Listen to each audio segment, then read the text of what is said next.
позывной «Замок», звание сержанта, 25-я бригада, 2-й класс. Жена, дети, я не знаю, ждут уже или не ждут, потому что уже.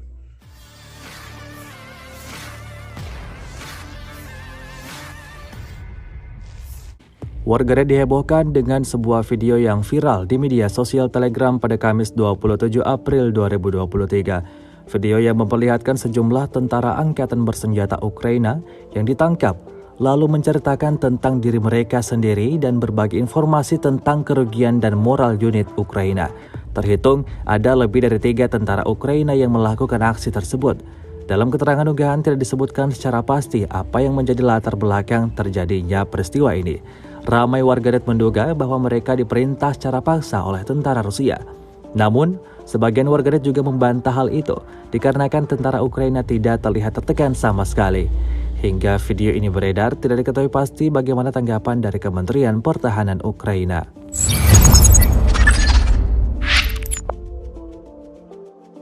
Должность стрелок, позывной «Замок», звание сержанта, 25-я бригада, 2-й класс.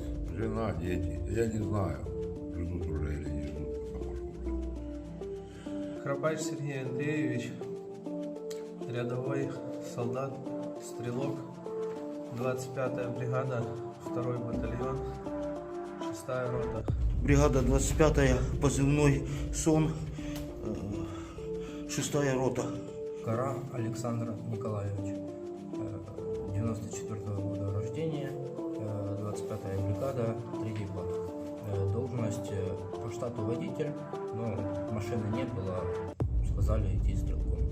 Отцу хочу передать, что жив-здоров, ко мне тут хорошо относятся, пусть, чтобы не переживал. Сколько потерь за последний месяц в вашей бригаде? Сначала Много. Каждый день были по 2, по 3 трехсотых. И в момент штурма были все 300-е. Там уже у нас все 300-е, все положенные. Я знаю, что было много отказников, никто не хотел выходить. Как отнеслись к вам? Если с ними рассудишь? Нормально отнеслись. Накормили, дали покурить, дали воды. Во всех командиры рассказывали о том, что если вы сдадитесь в плен, считайте, вы уже труп, и будут над вами издеваться. Будут издеваться, бить. Это все рассказывают, и ютубы рассказывают, и командиры рассказывают. Отнеслись российские военные очень хорошо. Даже не кричали. Там сразу дали по сигареты, мы выкурили по сигарете. Был дождь. Нас когда привели, когда был дождь, то посадили там в теплое место. Зажгли свечи, чтобы нам тепло было. Дали кушать. Сигареты без проблем вообще давали. Никто не бил, никто даже не кричал. Terima kasih sudah nonton. Jangan lupa like, subscribe, dan share ya.